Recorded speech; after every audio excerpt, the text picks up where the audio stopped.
Hi, my name is Myra, and I'm 31 years old. Before I share my story, I want to make it clear that my husband and I come from wealthy backgrounds. However, unlike my parents, we are thankful for our wealth and don't look down on others. Now, let me tell you about our revenge on my parents. I grew up in a wealthy family, but we didn't always have money. For a long time, my family was middle class. My parents had regular jobs while also trying to run their own business. When I was 7, they quit their jobs to focus on their business full time. The next 3 to 4 years were tough. Sometimes I wouldn't see my parents all day because they were so busy. I felt neglected and held a grudge against them for a long time. After all, you can't expect a child to take care of themselves. But when their business became successful, they made up for it, though maybe too much. Soon, we had a lot of money and my parents started attending fancy parties with high-class people. I hated these parties, but I had no choice but to go.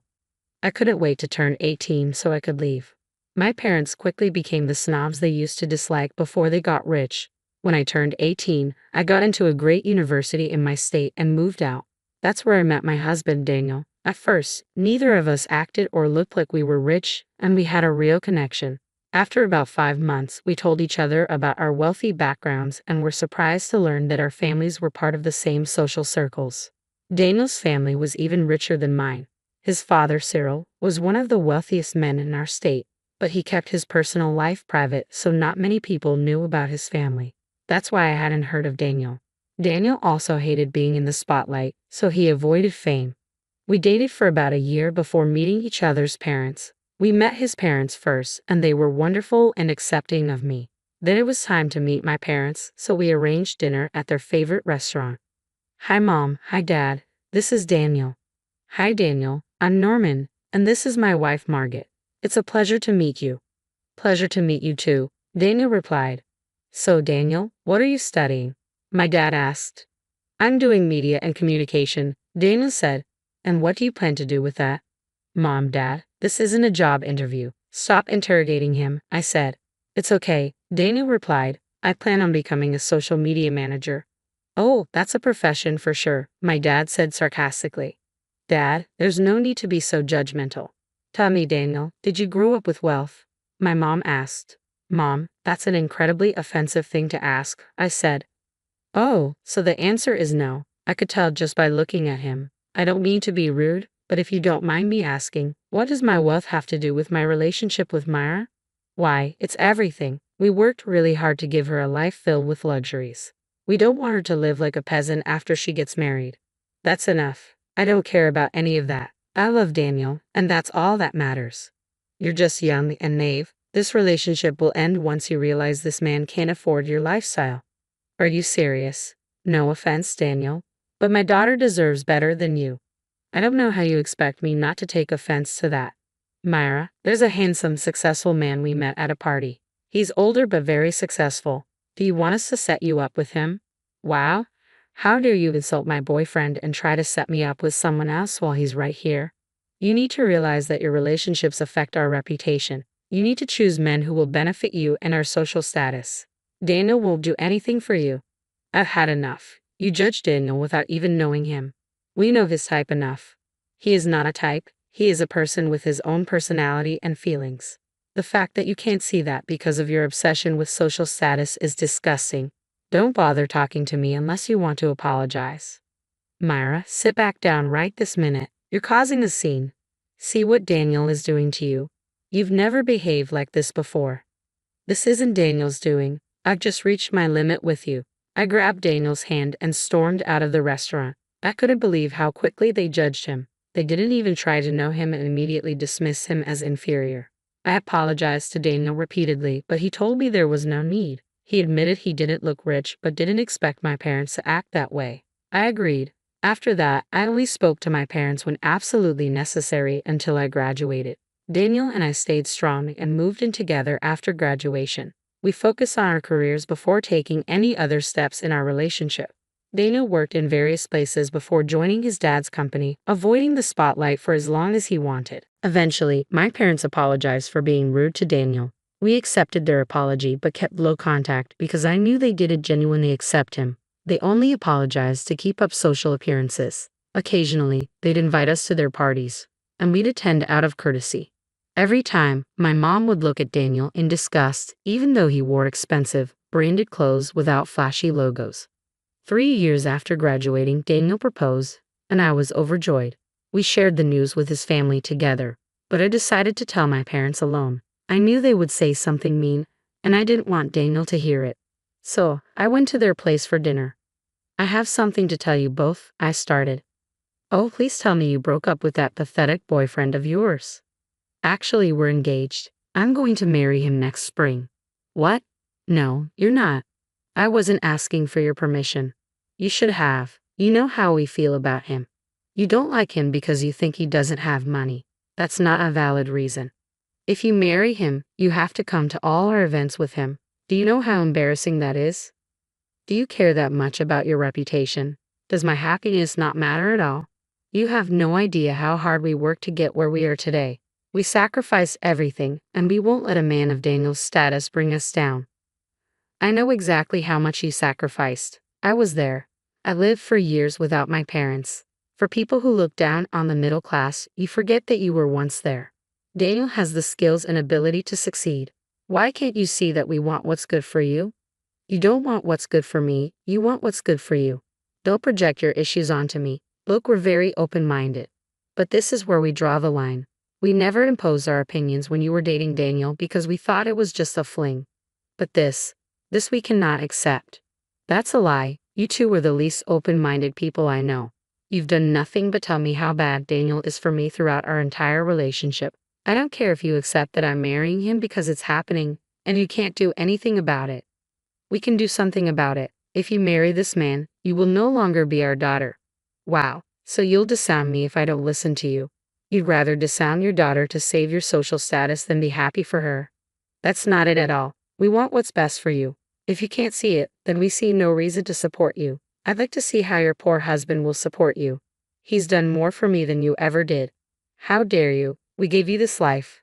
Don't you dare say we didn't do the best for you. While I am grateful for everything you did, neither of you ever cared about my happiness. Daniel makes me so happy, and I want to spend the rest of my life with him. Go ahead, disown me. I'll be happier that way because I cannot stand going to any more of your obnoxious parties.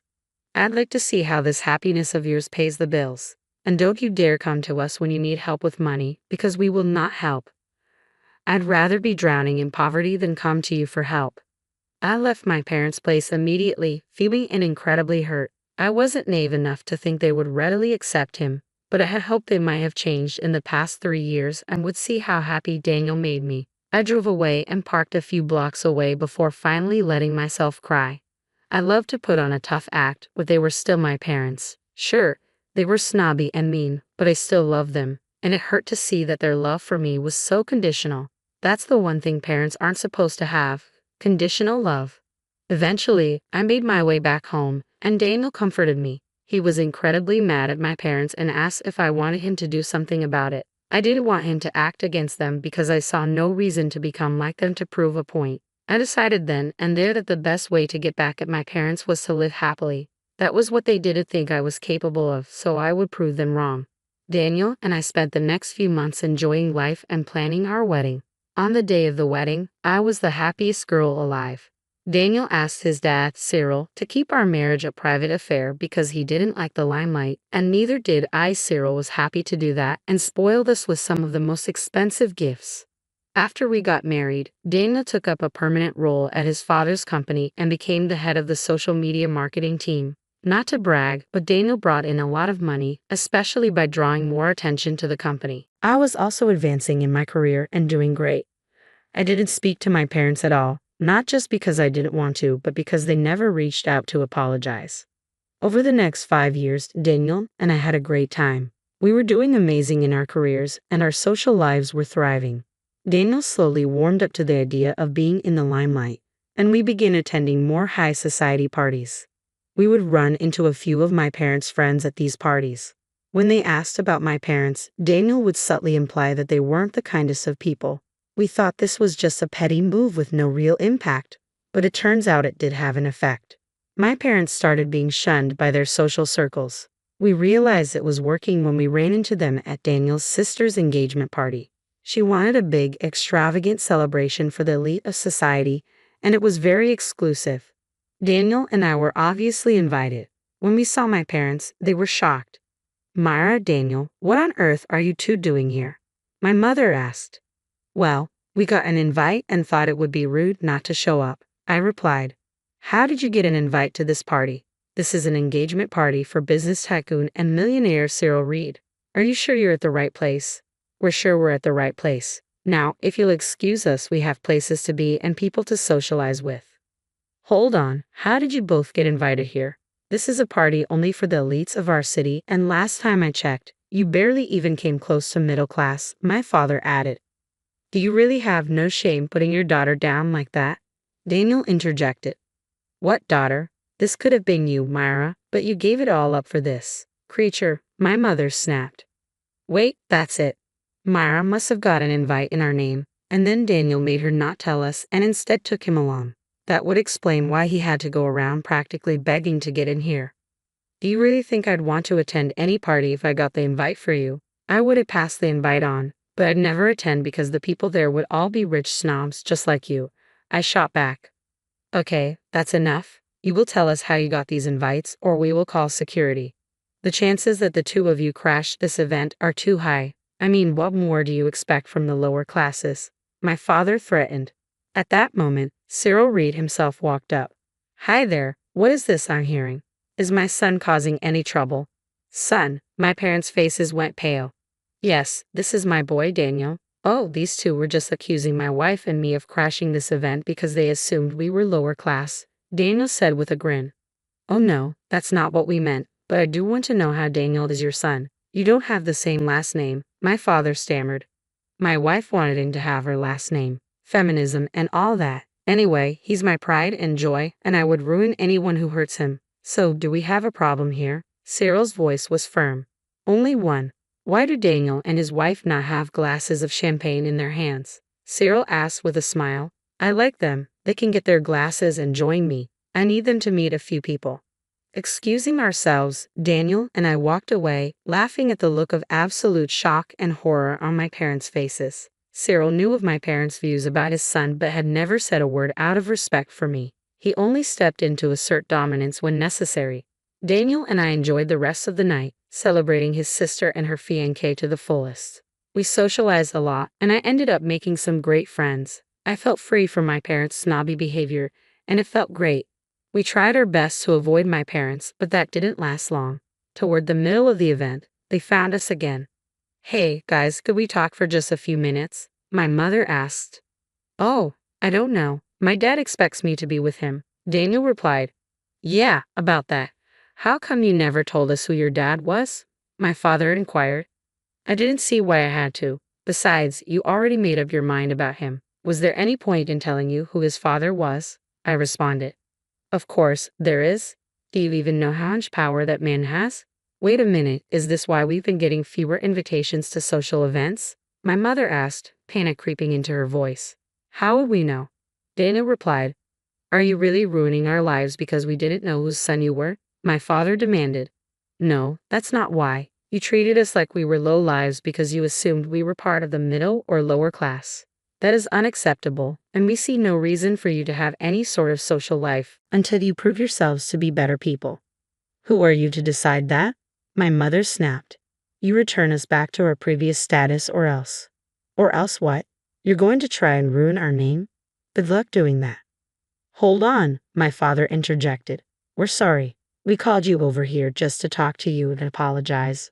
But we're letting our negative emotions get in the way. We shouldn't have treated you that way, Daniel. Could we make it up to you in any way?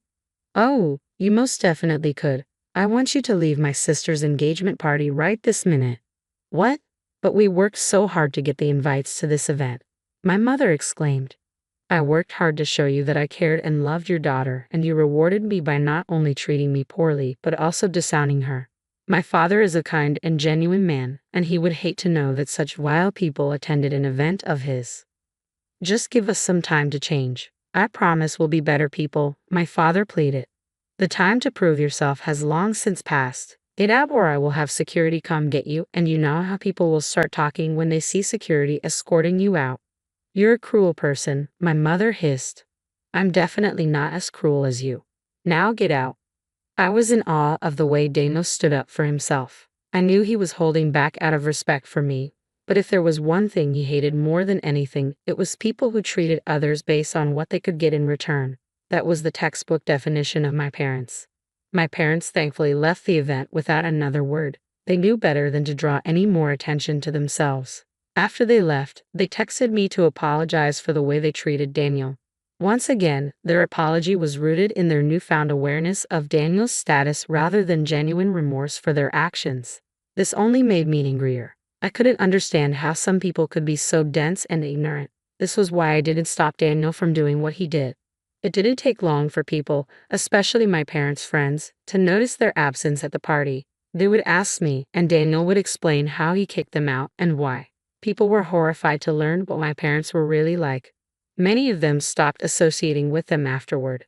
My parents barely saw invitations to any events after that party. As their social standing crumbled, my parents' company began to suffer. Their business depended on these elite events as they supplied many of the products and services required. Becoming social pariahs meant nobody wanted to tarnish their own reputation by associating with them. Realizing they were losing revenue, my parents' apologies turned into curses. They sent us long, hateful texts outlining how I was a disappointment and how I had ruined our family. It hurt at first, but it also felt great to finally put my parents back in their place. As for Daniel and me, we were doing great. We pretty much went back to living our lives normally after the event. We were planning a vacation to Spain within the next 2 weeks to symbolize the start of a new beginning for us, one without my parents involved.